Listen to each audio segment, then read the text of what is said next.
la hauteur de la situation est une question existentielle très présente dès lors que le pouvoir est en jeu. Derrière cette question se cachent deux peurs.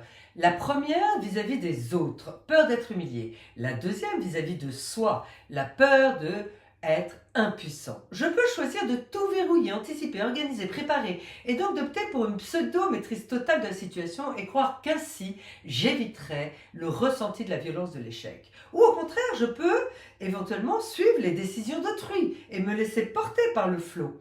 Et dans ces cas-là, éviter la douleur aussi de l'échec puisque je ne suis pas à l'origine des décisions prises.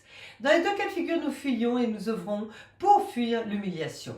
Alors, que faire en conscience pour gonfler notre sentiment de compétence et être moins sujet à ce manque d'estime de soi qui vient nous fragiliser? Car l'humiliation fait partie de nos vies.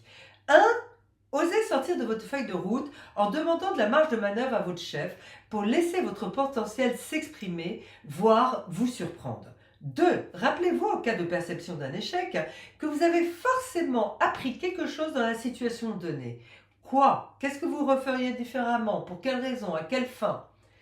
Et enfin, 3, évaluez votre impact dans toutes les interactions. Quelles sont les qualités, compétences, aptitudes qui soient à l'origine de cet impact? Et en conclusion, je dirais, acceptez vos limites humaines, vous gagnerez en estime de vous-même, car oui, chacun d'entre nous a de la puissance, à nous de l'identifier.